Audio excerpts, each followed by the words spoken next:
आमां। अभी तक हम लोग मूल रामायणम में पढ़ चुके हैं कि सुग्रीव से राम की मित्रता हो गई है। अग्नि को साक्षी मान करके मित्रता किए। राम ने अपनी आपबीती सब सुना दी है सुग्रीव को, और सुग्रीव भी अब अपने बारे में बताने जा रहा है। तो यहाँ से हम लोग अब आगे पढ़ेंगे।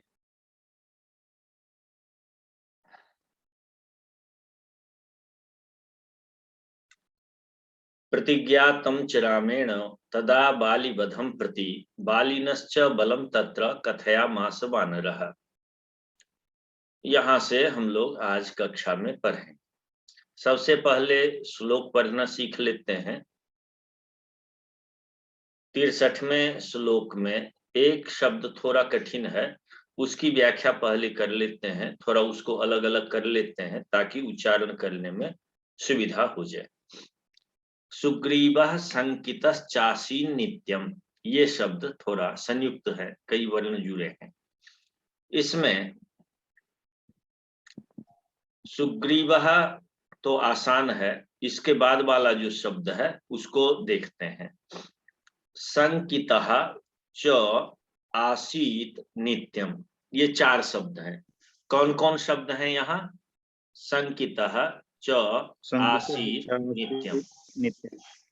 कैलाश जी, कौन कौन शब्द हैं यहाँ? जी, संकितः च आसीस नित्यम। नित्यम। और यहाँ पर ये सारे शब्दों के बीच में संधि हो गई है। संधि हम देख लेते हैं। ये संधि यहाँ पर हम लोग देख रहे हैं संधि को। शब्द है संकितश्चासीन नित्यम, दिख गया? संकितः च, ये शब्द है, यहाँ पर चुत्व संधि हो जाती है। संकितस् च होता है और जो दंत स है उसको तालव्य स हो करके संकितस् च ऐसा बन गया। संकितः माने आशंकित और आशंकित, ये शब्द का अर्थ हुआ। संकितः च और आसीत जब मिल जाता है तो बन जाता है संकितश्चासीत। शब्द क्या बन गया पवन जी? जी, संकितश्च आसीत। संकितश्च और आसीत ये दोनों मिल करके क्या हो गए?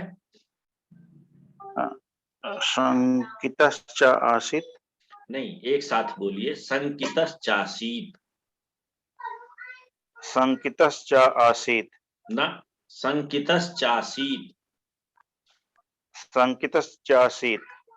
हाँ, पहली बार में अ बोल रहे थे जी। हाँ, एक साथ बोलेंगे ना, संकितश्च आसीत, संकितश्चासीत। अब इसके बाद आसीत में जो तो है, ये संकितश्चासीत में जो तो है यह नो में बदल जाता है, क्योंकि बाद में नो अक्षर है, पर सवर्ण हो जाता है। पर में नो है तो नो के समान तो हो जाएगा। तो तवर्ग का यह है वर्ण, तवर्ग का पांचवा अक्षर हो जाएगा। तो क्या हो जाएगा? तो नो हो जाएगा। तो यहाँ आप देख रहे होंगे यहाँ पर दो नो है कि नहीं जी? तो शब्द बन गया संकितश्चासीन नित्यम। क्या बना? संकितश्चासी नित्यम। दोनों का उच्चारण करेंगे, संकितश्चासीन नित्यम। संकितश्चासीन नित्यम।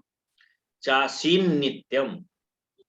संकितश्चासीन नित्यम। हाँ, अब ये हुआ। अब श्लोक पढ़ना शुरू करते हैं। गुरुजी, एक प्रश्न था। हाँ, पूछिए।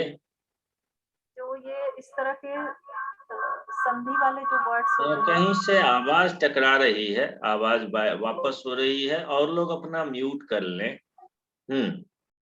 हाँ, अब मनीषा आप बोलिए।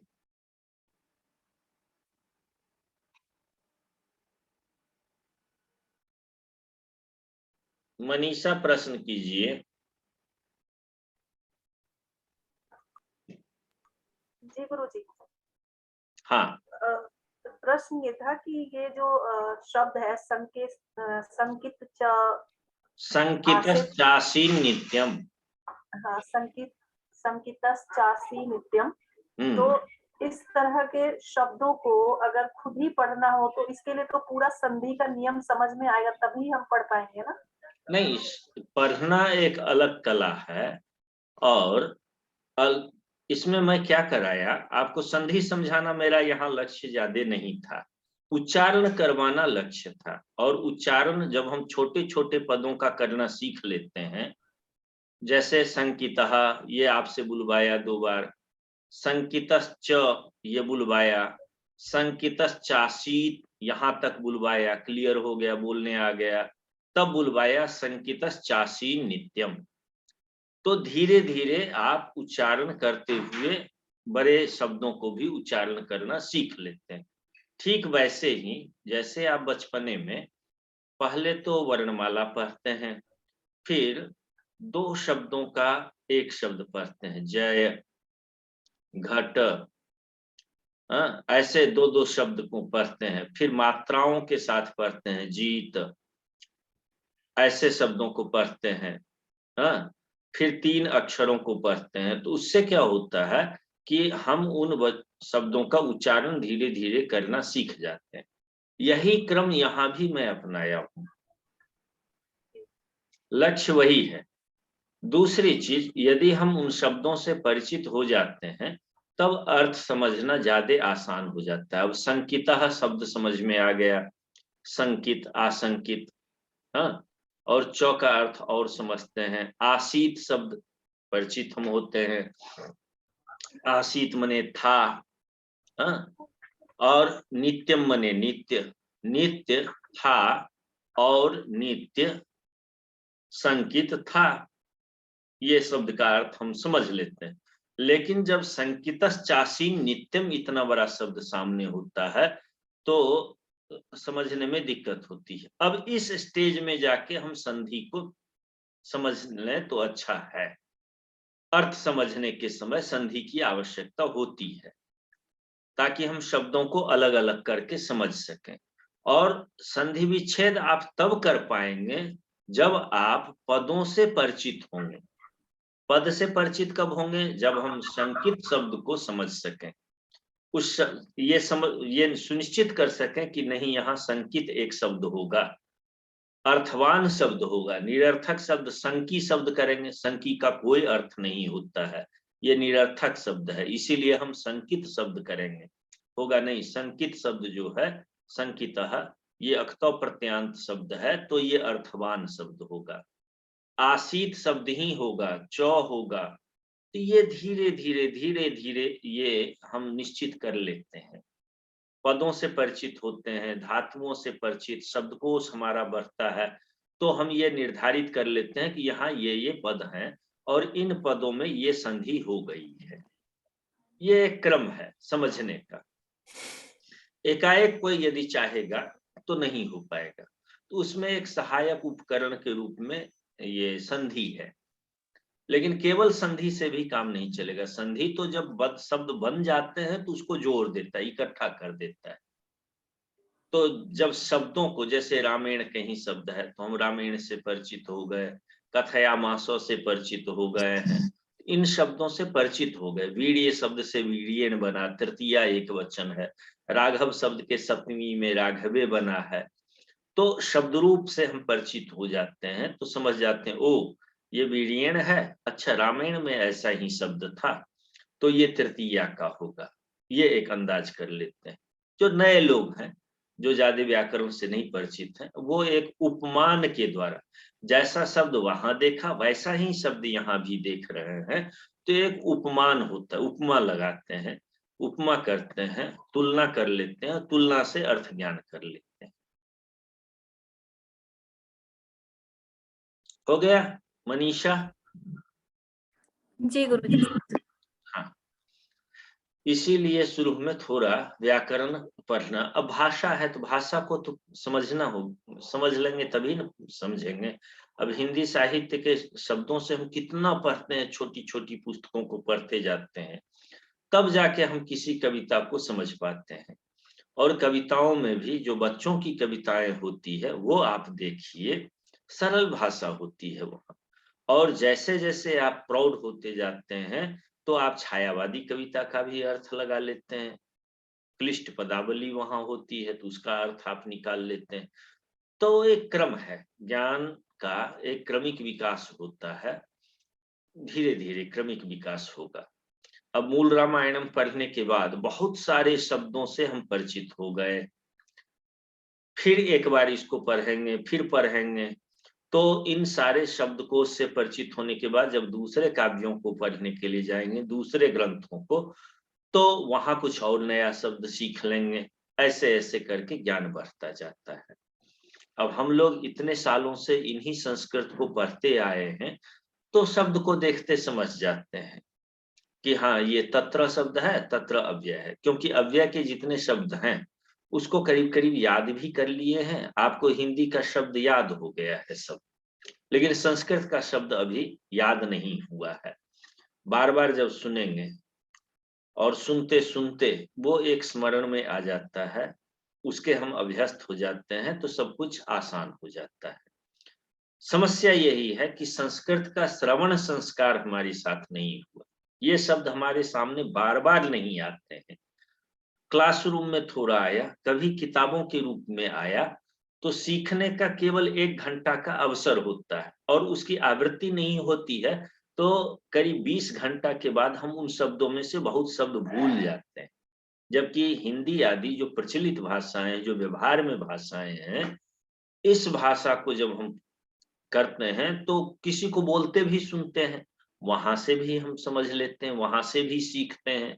चाहे कोई साइन बोर्ड लिखा हुआ हो, चाहे कोई अनाउंसमेंट हो या पेपर हो या जो हो, तमाम संसाधन है उन भाषाओं के विकास में, हम लोग जो विकसित होते हैं भाषा के रूप में। संस्कृत के साथ ये है कि इसका दायरा हमारे ही घर में नहीं है। जिसके घर में 2 लोग संस्कृत बोलने वाले हों और यदि कुछ व्यवहार करें तो वो जल्दी सीखेंगे। इसीलिए हम लोग पहले संभाषण सिखाते हैं, बोलचाल की भाषा सिखा देते हैं और एक एटमॉस्फेयर जनरेट करते हैं, एक वातावरण तैयार करते हैं कि 4-5 लोग आपस में मिले, आप शैक्षिक संवाद करते हैं, संस्कृत में बोलने लगते हैं, संस्कृत के कुछ नए शब्द वो बोला, आपने सुना कुछ, उसके लिए आपके बोले गए शब्द नए होते हैं, तो एक जो शब्दकोश बढ़ जाता है और भाषाई दक्षता बढ़ती है। ये है, समूह का एक प्रभाव पड़ता है। चलिए अब श्लोक में आगे बोलता हूं, पीछे से आप लोग बोलेंगे। प्रतिज्ञातम च रामेण, प्रतिज्ञातं च रामेण, तदा बालिवधं प्रति, तदा बालीवधं प्रति, तदा बालिवधं प्रति।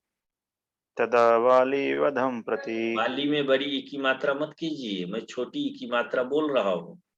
तदा वाली, बालिवधं प्रति, तदा बालीवधं प्रति। वदम प्रति सुनिए, तदा बालिवधं प्रति, तथा तदा तदा वाली वाली वदम प्रति। वधं। बाली, देखिए मैं दोनों शब्द अलग अलग बोलता हूँ। बालीवधम प्रति, देखिए एक शब्द ये बोला बालीवधम, और मैं दूसरा बोलता हूँ बालीवधम, वालीवधम, वालीवधम, दोनों में फर्क है कि नहीं? बालीवधम, वालीवधम, दोनों में अंतर है। वालीवधम, वालीवधम, इकार की मात्रा छोटी बड़ी हो रही है, तो मैं बोल रहा हूँ तदा वालीवधम प्रति, तदा तदा वाली वदम प्रति। वालीवधं प्रति, हाँ, तदा वालीवधम प्रति। तदा तदा वाली वदम प्रति। वालीवधं प्रति। अभ्यास में जो है ना वाली वाला वो छूट नहीं रहा है। तदा वालीवधम प्रति, तदा वाली वदम प्रति। वालिनश्च बलं तत्र, वालिनश्च बलं तत्र, वालिनश्च वलं तत्र। कथयामास वानरः, कथयामास वानरः। वानरः। वालिनश्च बलं तत्र कथयामास वानरः। वालिनश्च बलं तत्र तत्र कथयामास वानरः। कथयामास वानरः। सुग्रीवः शङ्कितश्चासीत्। सुग्रीवः शङ्कितश्चासीत्। सुग्रीवः शङ्कितश्चासीत्। सुग्रीवः शङ्कितश्चासीत्। सुग्रीवः सुग्रीवः शङ्कितश्चासीत्। शङ्कितश्चासीत्। शङ्कितश्चासीत्। चासीत्। हाँ, नित्यं वीर्येण राघवे। नित्यं वीर्येण राघवे।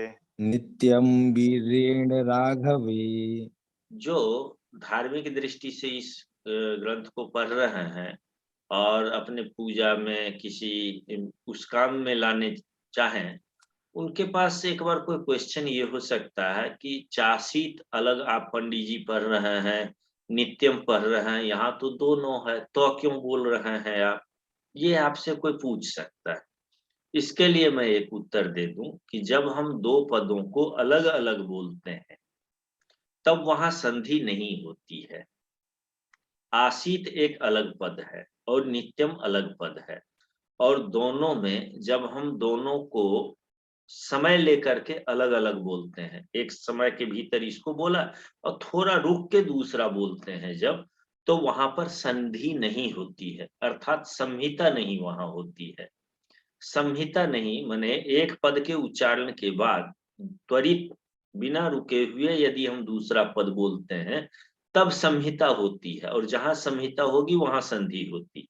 हम यहाँ तो आसीत बोल लिए और उसके बाद हम अलग से बोलते हैं नित्यम, तो इसीलिए ये अशुद्ध उच्चारण बिल्कुल नहीं है यदि मैं अलग अलग बोलूं तो। और यदि हम एक साथ बोलते हैं तो वहां पर हम संधि करके बोले। समझ गए इस बात को?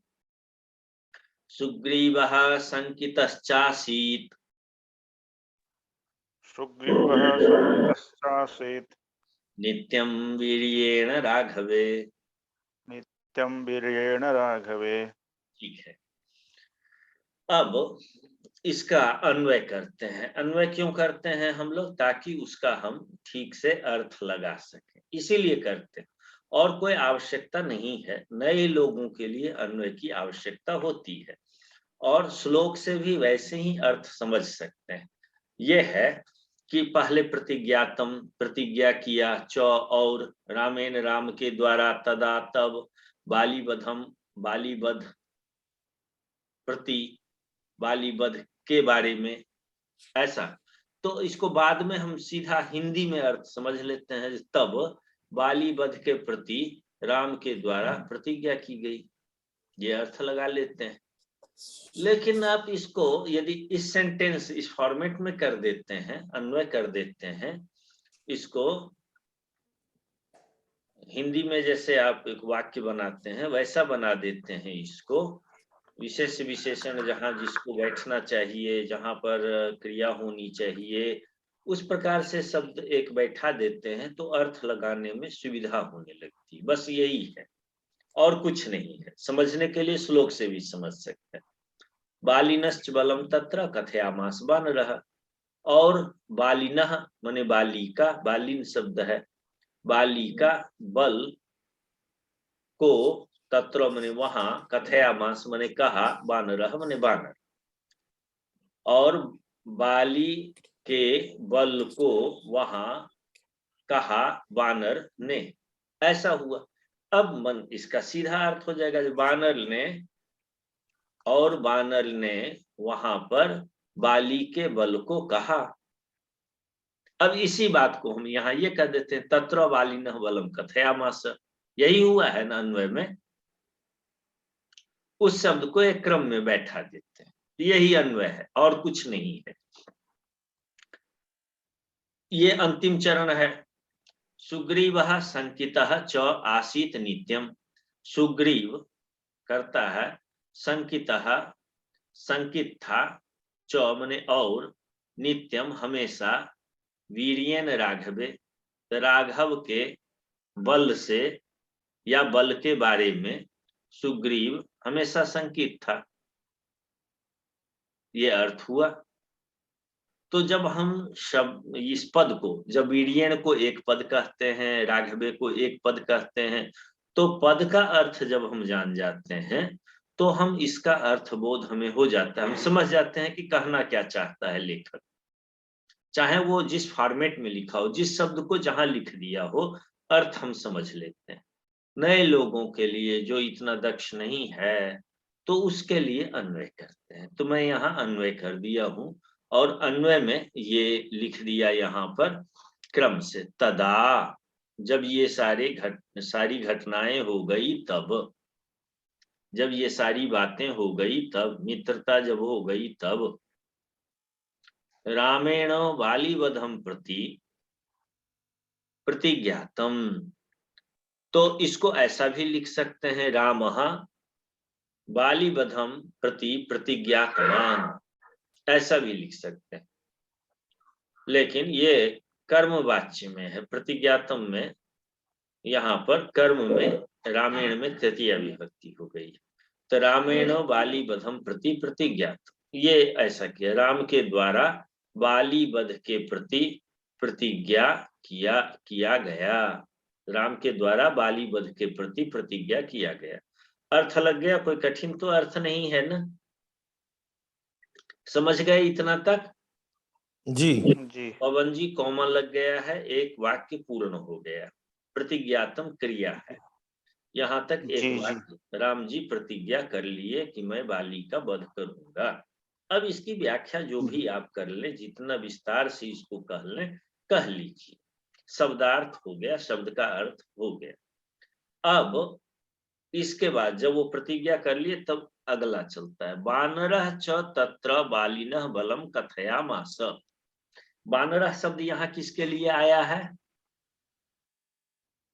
जो वानर सुग्रीव किसको आदि कहते के हैं? बानर बंदर को, हाँ, लेकिन यह वानर शब्द किसके लिए आया है? जो सुग्रीव के अन्य जो, सुग्रीव के लिए ही आया है यहाँ। जी जी हाँ, यहाँ सुग्रीव के लिए ही वानर शब्द का प्रयोग हुआ है। जी वानरः च, चूंकि सुग्रीव लिखते तो छंद भंग हो जाता, इसीलिए यहाँ वानरः शब्द लिखे हैं। जब मैं सोमवार को पढ़ा रहा था तो एक छंद के ऊपर में प्रश्न किन्हीं ने उठाया था और कहा था कि इस शब्द को ऐसे लिख दिया जाए, तो मैंने मान लिया कि हाँ ये भी लिख सकते हैं, छंद भंग नहीं होगा उससे। तो वानरः च तत्र बालिनः बलम कथयामास, कथयामास लिटलकार का है, कथयामास माने कहा। पीछे भी इस प्रकार के शब्दों को हमने देखा, कथयामास जैसे शब्दों को कहा था कि आस धातु का प्रयोग यहाँ पर हुआ है, लिटलकार में कथ धातु है, आस है धातु और कथयामास बना है, ऐसे शब्द मिले। और यदि वो शब्द आपको याद हो तो आप इसका कथयामास का भी अर्थ लगा लेंगे। लीट लकार में है, लीट लकार में लीट लकार का प्रयोग किस में होता है, किस अर्थ में, किस काल के लिए प्रयोग होता है? पवन जी रोज दिन कह रहा हूं इस बात को जी, भूतकाल के लिए महोदय। और कथ धातु कहने अर्थ में होता है, तो कथयामास का अर्थ क्या हो जाएगा? कहा हो गया। उदाहरण के लिए मैं एक दो दिखा देता हूं ताकि आप लोग इस चीज को याद रखें कि कहां पर ये शब्द आया है। कथयामास ऐसे ही 1 मिनट में खोज लेता हूं इसमें।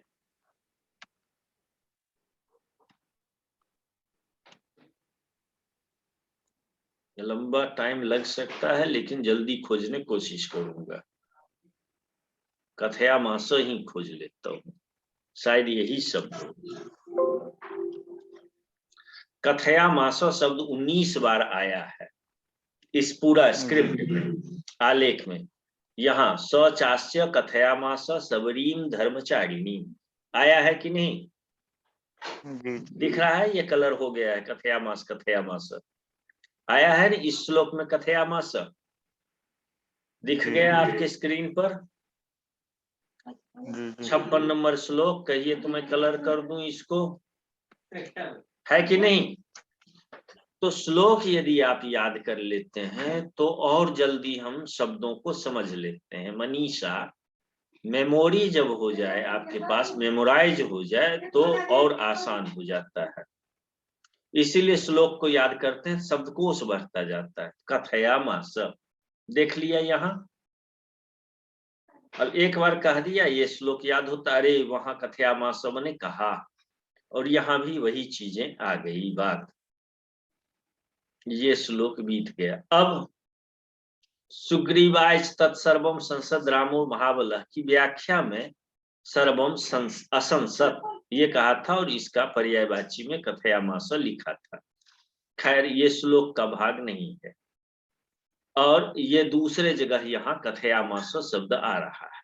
बालिनश्च बलम तत्र कथयामास, श्लोक में 2 बार कथयामास शब्द आ चुका है। ये तो ये शब्द पहले ही हम कह चुके हैं कथयामास को, ये स्पष्ट हो गया कि कहा। तत्र बालिनः बलम वानरः च तत्र बालिनः बलम कथयामास। कथयामास का अर्थ हो गया कहा। अब वानरः का भी अर्थ जान गया। वानरः का अर्थ क्या हुआ?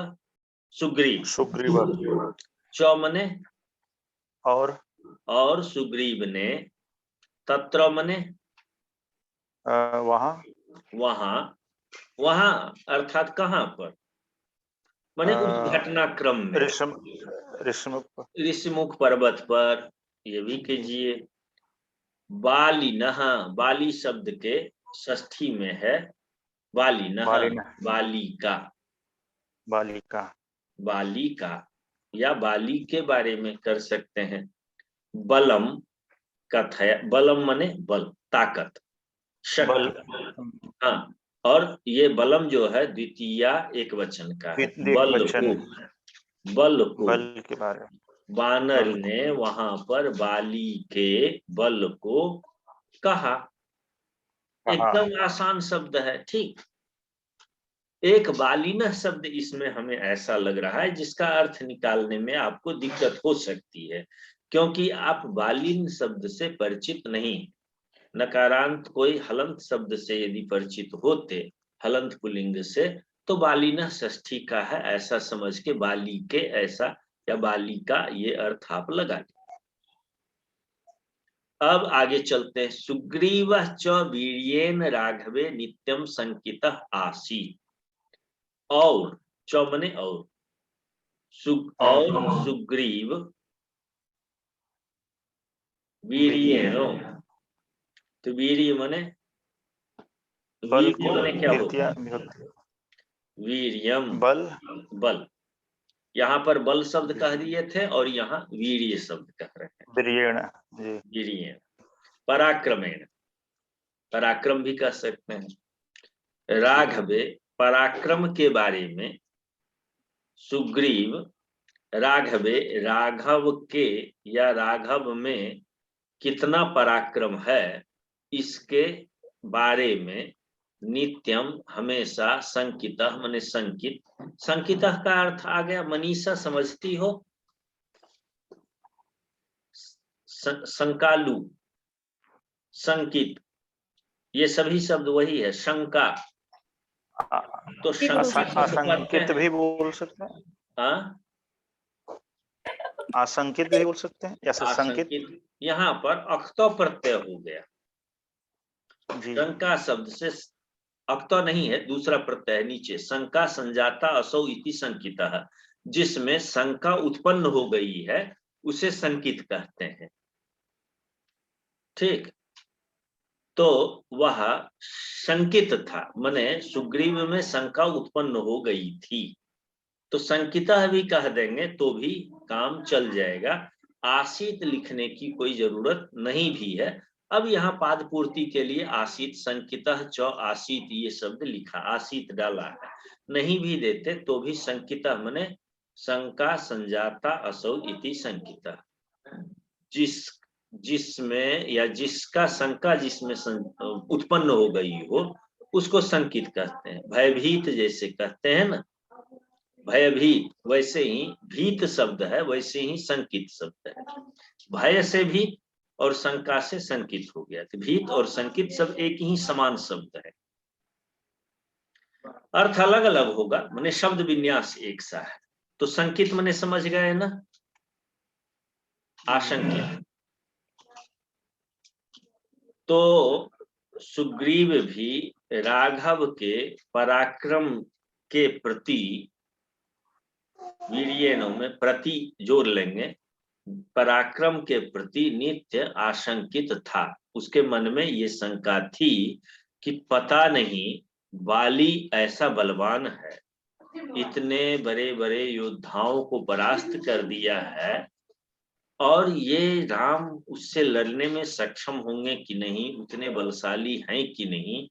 मैं तो दोस्ती इसीलिए किया कि ये हमारी सहायता करेंगे, और अभी अभी ये बाली वध के प्रतिज्ञा कर रहे हैं कि मैं उनको वध कर दूंगा, मार डालूंगा। ये वास्तव में मार डालेंगे या कुछ वैसे ही अपना कुछ कह के निकल रहे हैं, इस बात को लेकर के उसके मन में शंका थी, संकित था। और आगे के श्लोक में हम देखेंगे कि अपने शंका के निवारण के लिए वह क्या करता है। श्लोक का अर्थ स्पष्ट हो गया जी? कठिनाई तो नहीं? चलिए, मनीषा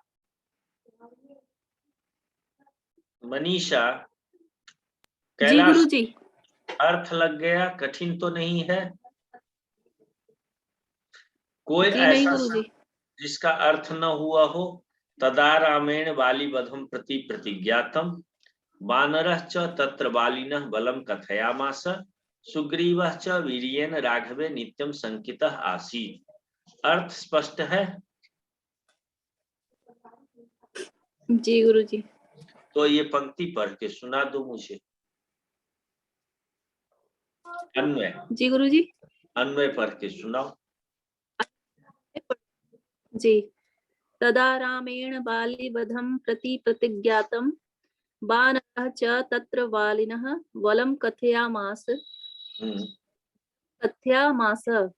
सुग्रीवः च वीर्येण राघवे नित्यं शंकितः आसीत्। हाँ, ये ठीक है, बहुत सुंदर उच्चारण की है। एकदम लगता है कि तुम आजकल ध्यान से पढ़ रही हो एकदम से। और थोड़े दिन ये गति रही तो बस विदुषाम अग्रगण्यम, हनुमान जी के लिए आता है, मनोजवम मारुत तुल्य वेगम जितेंद्रियम बुद्धिमताम तो वरिष्ठम। बुद्धिमताम वरिष्ठम जो है वो हनुमान जी की कृपा मिल जाएगी, तो गुरुजी बुद्धिमता आपकी वरिष्ठम कृपा, हो जाओगी। हाँ, तो आपकी कृपा यहाँ है।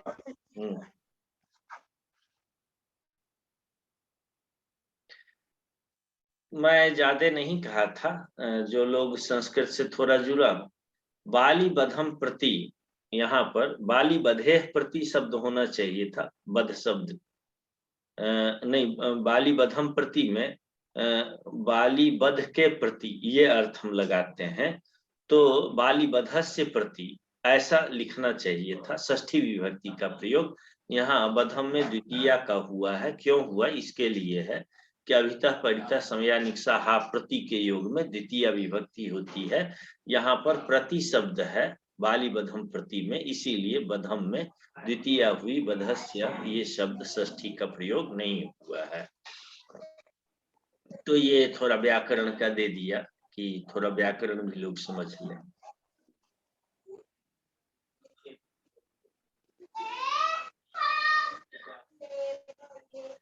यही कह रहा, शंका संजाता इति शंकितः, शंका से इतच प्रत्यय हुआ है। अब ज्यादा जानने का हो तो इतच प्रत्यय का अर्थ देख लीजिएगा आप लोग तद्धित में। आगे चलते हैं, श्लोक 64। इसके अन्वय को मैं आगे बोल देता हूं, पीछे से एक दो लोग पढ़ के सुना दीजिएगा, फिर श्लोक पढ़ेंगे। सुग्रीवः तु राघव प्रत्ययार्थम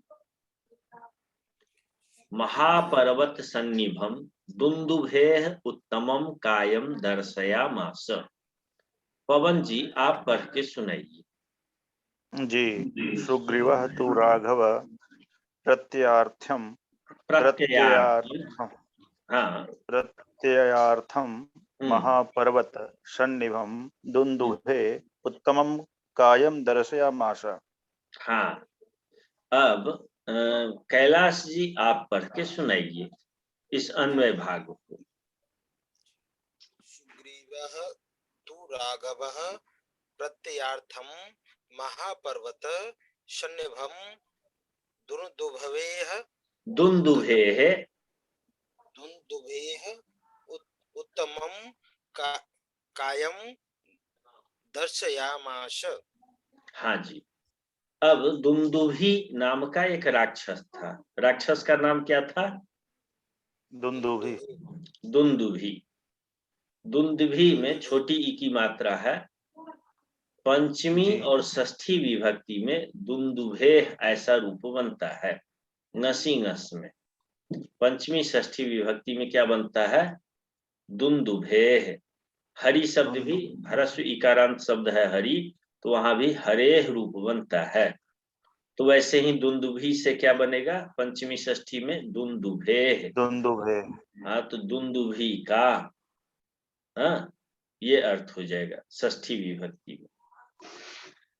ये तो आप लोगों ने ठीक पढ़ दिया, तो मैं समझता हूं कि श्लोक भी आप लोग आसानी से पढ़ देंगे। मैं नहीं बोलूंगा, आप लोग ही पढ़ के सुनाइए, जहां गलती होगी उच्चारण करा दूंगा। पवन जी। जी पढ़ता हूँ। राघव प्रत्ययार्थम तो दुंदुभे कायम उत्तमम अलग दर्शयामा। अलग नहीं पवन जी, कायम उत्तमम कायम उत्तमम ना, कायम उत्तमम, मुत्तमम। कायम उत्तमम काय य पर रुक करके मुत्तमम, कायम उत्तमम। कायम उत्तमम हाँ दर्शयामास सुग्रीवो महापर्वत सन्निभम। हाँ, सही हो गया। मनीषा आप पढ़ दीजिए। जी गुरुजी पढ़ रही हूँ। राघव प्रत्यार्थम तुम राघवं प्रत्यार्थम तु दुंदुभेः कायमुत्तमं दर्शयामास सुग्रीवो महापर्वतसन्निभम्। हाँ, एक जगह आप और शुद्ध कीजिए। प्रत्ययार्थम, दो य है और दोनों य का शुद्ध उच्चारण कीजिए। राघव प्रत्ययार्थम। राघव प्रत्ययार्थम तु दुंदुभे राघव प्रत्ययार्थम तु दुंदुभे कायमुत्तमम। राघव प्रत्यार्थम प्रत्यार्थम बोल दे रही हैं आप, प्रत्यार्थम बोल दे रही हैं। हाँ हाँ। राघव प्रत्ययार्थम तु दुंदुभेः कायमुत्तमम्। राघव प्रत्ययार्थम तु, अब सही है गुरुजी? हाँ एकदम बिल्कुल सही है। राघव प्रत्ययार्थम तु दुंदुभेः कायमुत्तमम् दर्शयामास सुग्रीवो महापर्वतसन्निभम्। हाँ, अभी कथयामास था और यहाँ देखिए दर्शयामास शब्द आ गया। वैसा ही शब्द है ये। दृश्य धातु है, वहां कथ था कहने अर्थ में, दृश्य धातु देखने के अर्थ में है यहाँ। अब ये प्रत्ययार्थम क्यों नहीं बोल पा रही थी मनीषा, उसके पीछे क्या है? इसमें कौन कौन शब्द हैं ये बताइए। गुरुजी एक्चुअली मैं इसलिए नहीं बोल पा रही थी क्योंकि इसका अभ्यास तो हुआ नहीं था। डायरेक्ट कौन कौन शब्द हैं ये बता दीजिए। एक तो राघव है और एक प्रत्यय प्रत्यय प्रत्यय प्रत्यय और प्लस अर्थ। अर्थ क्या है? अर्थ। जी, ये तीन शब्द हैं। राघव प्रत्यय। प्रत्यय का अर्थ विश्वास होता है, उस पर प्रत्यय करना। एक तो प्रत्यय हम रोज दिन बोलते हैं कि यहाँ अक्तो प्रत्यय है, यहाँ इक्तिन प्रत्यय है, यहाँ पर इतच है, ये प्रत्यय बोलते हैं। और प्रत्यय शब्द का अर्थ होता है विश्वास। ठीक। और अर्थ मने मतलब शब्द अर्थ। का अर्थ कहते हैं, तो वैसे प्रत्ययार्थ मने विश्वास के अर्थ में, विश्वास के लिए, अर्थ मने के लिए होगा। जी जी गुरुजी। तो राघव के विश्वास के लिए शब्द यदि हम प्रत्यय शब्द बार बार बोले, अर्थम बोले, तो फिर आसानी से बोलते हैं। राघव प्रत्ययार्थम हो या यहाँ पर कोई दूसरा शब्द पहले जोड़ करके प्रत्यय जोड़ दें, और प्रत्यय के बाद अर्थम जोड़ दें या हितम जोड़ दें, प्रत्यय हितम बोलेंगे। हाँ, जैसे महापर्वत सन्निभम, अब पर्वत के बाद सन्निभ शब्द आ गया है यहाँ पर, तो यहाँ तो शब्द एक दूसरे से मिलते जुलते रहते हैं और नए शब्द बन जाते हैं संस्कृत में। इससे अनेक तरह के शब्दों की उत्पत्ति हो जाती, बन जाते हैं। इसीलिए जब हम रूट शब्द को, मूल शब्द को पढ़ लेते हैं, तो चाहे वो जिसके साथ यहाँ पर राघव प्रत्यय कायम कह दीजिए, चाहे अर्थम कह दीजिए, या जो चीज लगा दीजिए, जिस शब्द को जोड़ना है भैया जोड़ लो, हम उच्चारण कर लेंगे। अलग अलग शब्दों का हम उच्चारण जान गए हैं, बस एक साथ बोल लेंगे, हो गया। तो मनीषा जी बोल ही ली हैं, कैलाश जी आप बोल दिए हैं श्लोक।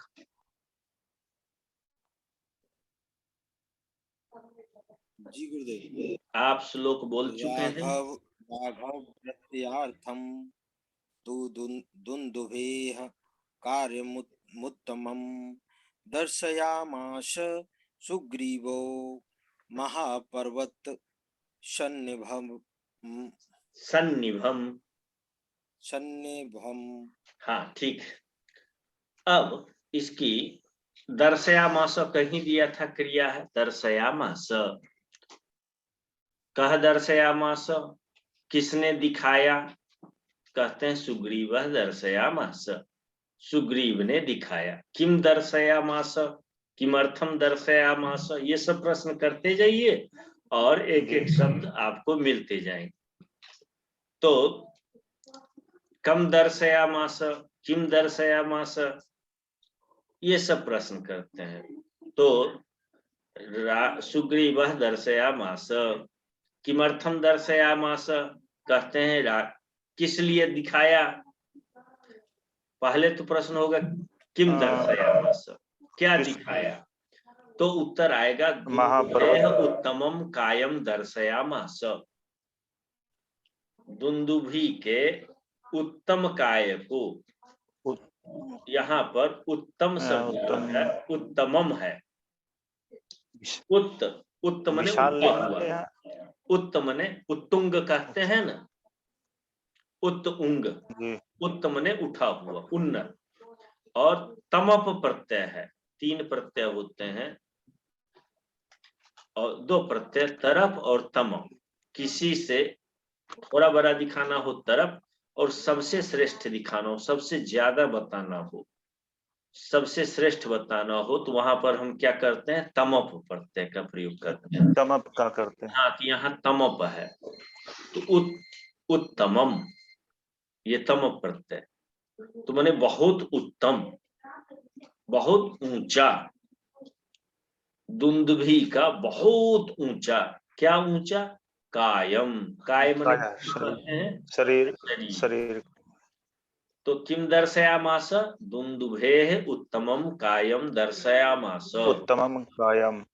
हाँ, सुग्रीवः दुंदुभेः उत्तमम कायम दर्शयामास, सुग्रीव ने दुंदुभी के बहुत विशाल काय को दिखाया, शरीर को दिखाया। वो शरीर कैसा था, इसके लिए कहते हैं महापर्वत सन्निभम। महा मने समझते ही महान, पर्वत मने पहाड़, सन्निभम मने सदृश। सन्निभ का अर्थ क्या होगा, सदृश, समान। महान पर्वत के समान दुंदुभी के विशाल शरीर को दिखाया। क्यों दिखाया, कहता है राघव प्रत्ययार्थम, राघव के विश्वास के लिए। राघव पर विश्वास करने के लिए, राघवे प्रत्ययार्थम, राघव प्रत्ययार्थम। यहाँ पर जब तक समास नहीं समझेंगे तो राघव प्रत्ययार्थम का सही अर्थ नहीं करेंगे। देखिए, राघवस्य प्रत्यय, राघव प्रत्यय, ये करेंगे तो राघव का विश्वास अर्थ हो जाएगा। और राघवे प्रत्यय, राघव प्रत्यय, ये करेंगे तो राघव पर विश्वास, ये अर्थ हो जाएगा। देख लिए समास, इसीलिए थोड़ा समास बीच बीच में समझना चाहिए। यहाँ पर राघवे प्रत्यय, राघव प्रत्यय, ये सप्तमी तत्पुरुष समास है। तो राघव पर विश्वास के लिए सुग्रीव ने महान पर्वत के समान दुंदुभी के उस उन्नत, उठे हुए, बहुत उठे हुए काय को दिखाया। अब क्यों दिखाया, ये आगे के श्लोक में आ जाएगा। श्लोक का अर्थ समझ में आ गया, सुग्रीव का अर्थ समझ में आ गया, राघव प्रत्ययार्थम का अर्थ आ गया। राघव पर प्रत्यय माने विश्वास के लिए महान पर्वत के समान दुंदुभी के बहुत उठे हुए, सबसे अधिक उठे हुए शरीर को दिखाया। अर्थ स्पष्ट है, कहीं कठिनाई तो नहीं है? हाँ गुरुजी, इसमें भाव जो है वो ये है कि सुग्रीव जो है भगवान राम की कितनी शक्तिशाली है और कितने मतलब राक्षसों का कर सकते हैं वध या नहीं, उनकी परीक्षा लेने के लिए उसने उनको दिखाया है। इसके पहले के श्लोक में संकेत आपको मिल गया कि सुग्रीव संकितस् चासी नित्यं राघवे, ये लाइन जो है हमेशा संकित था राम के शक्ति के ऊपर, तो संकित था, ये तो निश्चित हो गया। अब जब संकित है तो वो शंका का निवारण कैसे करेगा, इसके लिए ये श्लोक आता है कि उसने राघव को दुंदुभी के उत्तम काय को दिखाया। वो क्यों दिखाया, ये कथा के गर्त में बहुत सारी कथाएं हैं। बाली ने दुंदुभी का वध किया था, जब विस्तार पूर्वक कथा पढ़ेंगे तो महान राक्षस था, बहुत जोर से आवाज करता था दुंदुभी, वो आकर के गरजने लगा था उनके ऊपर और वो बाली ने उसको मार डाला था और मार करके फेंक दिया था उसको। जहां फेंका वहां वो विशाल पर्वत के समान उसका शरीर था, वो वहीं पड़ा हुआ था, अस्थिपंजर उसका। तो ये कहानी है। तो चूंकि बाली इस दुंदुभी नामक विशाल राक्षस को मार दिया, जिसका पहाड़ के समान शरीर है, इतना बलशाली वो बाली है, और उस बाली को ये राम मार पाएंगे कि नहीं, ये सारी शंकाएं उसके मन में थी, विश्वास नहीं हो रहा था। वह राघव पर विश्वास करना चाह रहा था, उस विश्वास के लिए उसने पर्वत को दिखाया। और दिखाया तो आगे क्या हुआ, राम समझ गए इस बात को कि कहीं न कहीं यह नित्यम संकित, हमेशा संकित है हम पर। अब इसके शंका का निवारण किया जाना अति आवश्यक है, क्योंकि मित्रता कर चुके हैं। मित्र यदि आपके प्रति संकित रहा तो न तो आपका काम बनाएगा और वो अपना काम तो बिगाड़ ही लेगा। मित्रता नहीं हुई ना भीतर से, विश्वास अभी बना नहीं है। और मित्रता की पहली कड़ी है कि एक दूसरे पर विश्वास हो। तब कहते हैं उत्समयित्वा महाबाहु प्रेक्ष्य चास्ति महाबलः पादांगुष्ठेन चिक्षेप, विक्षेप भी है, चिक्षेप होना चाहिए, वह कुछ चिक्षेप संपूर्णम दशयोजनम। तो उत्समयित्वा का मतलब होता है हंस करके, थोड़ा हंस करके। ये श्लोक मुझे बहुत प्रिय है, ये श्लोक बार बार मुझे आते हैं। तब बोले विहस्य रघुनाथा करके कहें, तुलसीदास ने भी कई बार राम को उत्समयित्वा के भाव को लेकर के लिखा है। तो विहस्य बोले रघुनाथ, तो थोड़ा हंसते हैं। जब उनको चैलेंज मिलता है तो मुस्कुराते हैं, घबराते नहीं, मुस्कुराते हैं, क्योंकि ब्रह्म है राम। तो माया करने आए, वो लीला करने आए, और लीला करेंगे तो थोड़ा तो मुस्कुराएंगे। तो थोड़ा मुस्कुराए, मुस्कुरा करके, उत्समयित्वा में मुस्कुरा करके, महाबाहु राम, राम के विशाल बाहु थे, प्रेक्ष्य चास्ति महाबलः, फेंक करके उस अस्थि को, महाबलः महाबाहु रामः, महाबलशाली महाबाहु राम ने उस अस्थि के पुंज को थोड़ा मुस्कुरा करके फेंक दिया। कैसे फेंका? तो कहते हैं पादांगुष्ठेन, पैर के अंगूठे से उसको फेंक दिया। कितना दूर फेंका? तो कहते हैं संपूर्णम 10 योजन, पूरा 10 योजन। हाँ, 1 योजन में 4 कोस होते हैं और 1 कोस में 3 किलोमीटर। कितना दूर फेंक दिया अंगूठे से, पैर के अंगूठे से? जोड़ के बताइए कैलकुलेशन। 10 40 कोस हो गए, 120 किलोमीटर दूर फेंक दिया। 120 किलोमीटर हो गया गुरुजी। हाँ, 120 किलोमीटर। तो उन्होंने पैर के अंगूठे से यूं उठाया और ऐसे मुस्कुरा करके वही फेंक दिया 120 किलोमीटर। तो दिखा दिया कि जिसको उन्होंने, बाली ने फेंका था, उसके भी उस अस्थि पंजर को, उस शरीर को मैं तो अंगूठे से ही उठा फेंक देता हूँ, तो मैं बाली से ज्यादा बलवान हूँ। ये विश्वास दिलाने के लिए ये काम करके दिखा दिए। बोलो सियावर रामचंद्र की जय। जय। आज की कहानी यहीं पर, श्लोक को पढ़ना बाद में सीखेंगे, क्योंकि शुभ शुभ सब कुछ हो जाए, इसीलिए आज यहाँ तक मैं बोल दिया। फिर देखते हैं शुक्रवार को उपस्थित होने की कोशिश करेंगे। बाहर जाना था, नहीं जा पाया, लखनऊ में काम आ गया, तो फिर वाराणसी जाने का क्रम बनने का है। कभी न कभी जाऊंगा, शायद शुक्रवार के शाम को निकल जाऊं तो कक्षा नहीं ले पाऊंगा तो फिर लिखूंगा।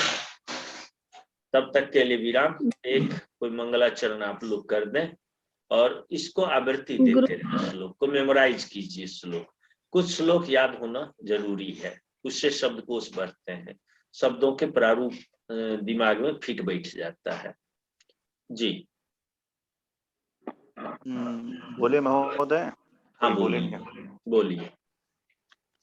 श्री रामचंद्र चरणों मनसा स्मरामि, श्री रामचंद्र चरणों वचसा गृणामि, श्री रामचंद्र शीर्षा नमामि, श्री रामचंद्र चरणों शरणम प्रपद्ये। तीसरा लाइन महोदय कुछ। श्री रामचंद्र चरणों शीर्षा नमामि कर दीजिए, पाद पूर्ति हो जाएगी। श्री रामचंद्र चरणों शीर्षा नमामि। देखिए शुरू में बोलिए तो मैं भी पूरा श्री रामचंद्र चरणों क्या था, कहाँ शुरू किया? श्री रामचंद्र चरणों मनसा स्मरामि, श्री रामचंद्र चरण मनसा स्मरा। हाँ, श्री रामचंद्र चरणों वचसा गृणामि, श्री रामचंद्र चरणों शीर्षा नमामि। जी ठीक हो गया। ठीक है। हाँ, श्री रामचंद्र चरणों शरणम प्रपद्ये। ठीक है। और इसके बाद ही है माता रामो मत पिता रामचंद्र, स्वामी रामो मत सखा रामचंद्र, सर्वस्व में रामचंद्रो दयालु, नान्यम जाने नेव जाने न जाने। ये कहाँ का श्लोक है पता है? जी राम रक्षा स्तोत्र, राम रक्षा स्तोत्र का है। माता रामो मत पिता रामचंद्र, स्वामी रामो मत सखा रामचंद्र, सर्वस्व में रामचंद्रो दयालु, नान्यम जाने नेव जाने न जाने, दक्षिणे लक्ष्मणो यस्य वामे तु जनकात्मजा पुरतो यस्य तम वंदे रघुनंदनम। श्री राम राम राम राम श्री राम राम भरताग्रज राम राम श्री राम राम रणकर्कश राम राम श्री राम चंद्र चरणों शरणम प्रपद्ये। चलिए, तो स्तोत्र साहित्य याद कर लें, 2-4 स्तोत्र याद करना चाहिए, बहुत आनंद आता है गाने में। हमें कम से कम 100 से ज्यादा स्तोत्र याद है, और आप लोग पढ़ते भर में देखते होंगे कि शायद ही आप लोग कोई श्लोक बोलते होंगे जो मुझे याद न हो, शायद में। जी तो महोदय हर किसी का मेमोरी तो ऐसा नहीं हो पाता है नहीं, अभ्यास से है। सुबह उठ करके अब तो मैं याद पाठ नहीं करता हूँ। अरे भगवान की एक सीधा है। मैं एक दूसरी कहानी कह देता हूँ आपको, इसका एक रास्ता बता देता हूँ, अपना अनुभव सुनाता हूँ, फिर आगे और आगे पढ़ेंगे। ठीक, नमो नमः। प्रणाम।